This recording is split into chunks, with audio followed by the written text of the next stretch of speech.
हरे कृष्ण। फाल्गुन मास की इस प्रातःकालीन पौराणिक कथा सागर में आप सबका स्वागत है।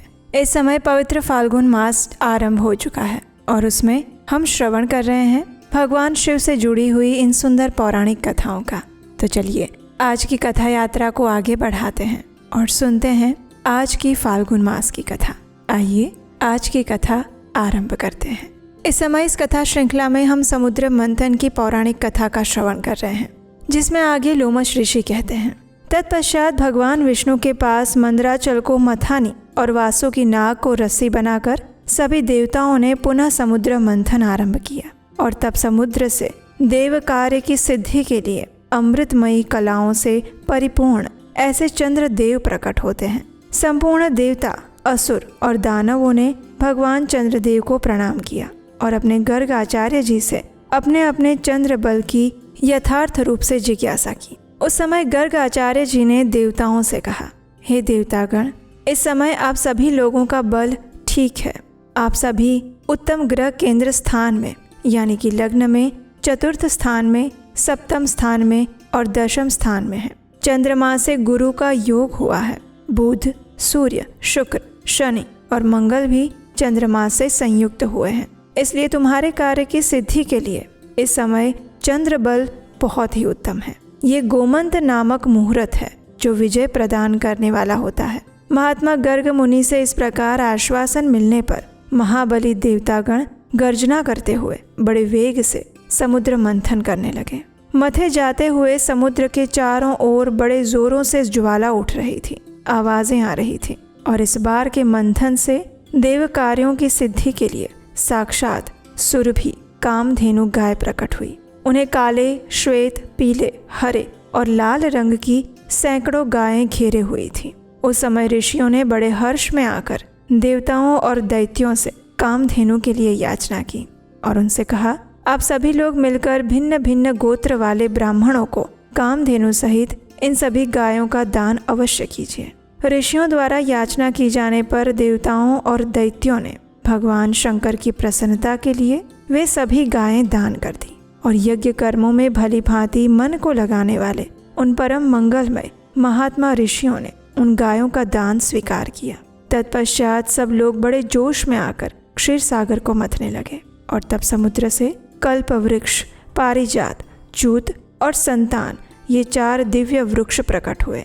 उन सबको एकत्र रखकर देवताओं ने पुनः बड़े वेग से समुद्र मंथन आरंभ किया। इस बार के मंथन से रत्नों में सबसे श्रेष्ठ उत्तम रत्न कौस्तुभ मणि प्रकट हुआ, जो सूर्य मंडल के समान परम कांतिमान था। वो अपने प्रकाश से तीनों लोकों को प्रकाशित कर रहा था। देवताओं ने चिंतामणि को आगे रखकर कौस्तुभ का दर्शन किया और उसे भगवान विष्णु की सेवा में भेंट कर दिया। तत्पश्चात चिंतामणि को मध्य में रखकर देवताओं और दैत्यों ने पुनः समुद्र को मथना आरंभ किया। वे सभी बल में बढ़े चढ़े थे और बार बार गर्जना कर रहे थे। अब की बार उस मथे जाते हुए समुद्र से उच्चई श्रवा नामक अश्व प्रकट हुआ।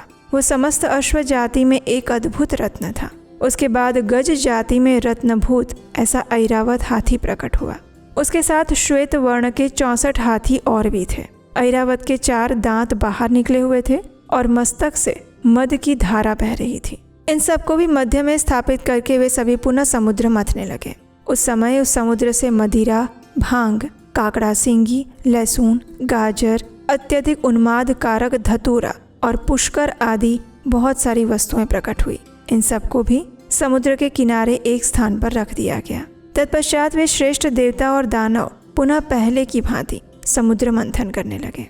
अब की बार समुद्र से संपूर्ण भुवनों की एकमात्र अधीश्वरी दिव्य स्वरूपा देवी महालक्ष्मी प्रकट हुई, जिन्हें ब्रह्मवेत्ता पुरुष आन्वीक्षिकी यानी वेदांत विद्या कहते हैं। इन्हीं को दूसरे लोग मूल विद्या कहकर पुकारते हैं। कुछ सामर्थ्यशाली महात्मा इन्हीं को वाणी और ब्रह्म विद्या भी कहते हैं। कोई कोई इन्हीं को रिद्धि, सिद्धि, आज्ञा और आशा नाम देते हैं। कुछ योगी पुरुष उन्हीं को वैष्णवी कहते हैं। सदा उद्यम में लगे रहने वाले माया के अनुयायी इन्हीं को माया के रूप में जानते हैं, जो अनेक प्रकार के सिद्धांतों को जानने वाले और ज्ञान शक्ति से संपन्न हैं। वे इन्हीं को भगवान की योग माया कहते हैं। देवताओं ने देखा कि देवी महालक्ष्मी का रूप अत्यंत सुंदर है। उनके मनोहर मुख पर स्वाभाविक प्रसन्नता विराजमान है। हार और नूपुरों से उनके श्री अंगों की बड़ी शोभा हो रही है। मस्तक पर छत्र तना हुआ है, दोनों ओर से चंवर डूल रहे हैं। जैसे माता अपने पुत्रों की ओर स्नेह और दुलार भरी दृष्टि से देखती हैं, उसी प्रकार सती महालक्ष्मी ने देवता, दानव, सिद्ध, चारण और नाग आदि संपूर्ण प्राणियों की ओर दृष्टिपात किया। माता महालक्ष्मी की कृपा दृष्टि पाकर सभी देवता उसी समय श्री संपन्न हो गए। वे तत्काल राज्य अधिकारी के शुभ लक्षणों से संपन्न दिखाई देने लगे। और फिर देवी लक्ष्मी ने भगवान मुकुंद की ओर देखा। उनके श्री अंग तमाल के समान श्याम वर्ण थे। कपोल और नासिका बड़ी सुंदर थी। वे परम मनोहर दिव्य शरीर से प्रकाशित हो रहे थे। उनके वक्षस्थल में श्री वत्स का चिन्ह सुशोभित था। भगवान के एक हाथ में कौमुद की गदा शोभा पा रही थी। भगवान नारायण की उस दिव्य शोभा को देखते ही लक्ष्मी जी आश्चर्यचकित हो उठी और हाथ में वनमाला लेकर सहसा हाथी से नीचे उतर आई। वे माला श्री लक्ष्मी देवी ने अपने ही हाथों से बनाई थी। उसके ऊपर भ्रमर मंडरा रहे थे। देवी ने वो सुंदर वनमाला परम पुरुष भगवान विष्णु के कंठ में पहना दी और स्वयं उनके वाम भाग में जाकर खड़ी हो गई। उन शोभाशाली दंपति का वहां दर्शन करके सभी देवतागण, दैत्यगण, सिद्ध, अप्सराएं, किन्नर और चारणगण परम आनंद को प्राप्त हुए। और उसके साथ ही आज की हमारी इस फाल्गुन मास कथा श्रृंखला को यहीं पर विराम देते हैं। इस कथा की अगली कड़ी हम सुनेंगे आपके अपने चैनल उपदेशाष्टकम पर कल प्रातःकाल। उसे सुनने के लिए अगर अभी तक नहीं किया है तो इस चैनल को सब्सक्राइब करके रखिए, नोटिफिकेशन ऑन रखिए। और अगर ये कथाएं आपको सुनना अच्छा लग रहा है और इससे आपके आध्यात्मिक जीवन में लाभ हो रहा है तो इस लाभ के सहभागी दूसरे लोगों को भी बनाइए। इन कथाओं को अधिक से अधिक लोगों को शेयर कीजिए और इस वीडियो को लाइक कीजिए ताकि ज़्यादा से ज़्यादा लोग इन कथाओं से लाभान्वित हो सकें। हम आपसे मिलेंगे कल प्रातःकाल इसी कथा की अगली कड़ी के साथ। हरे कृष्ण।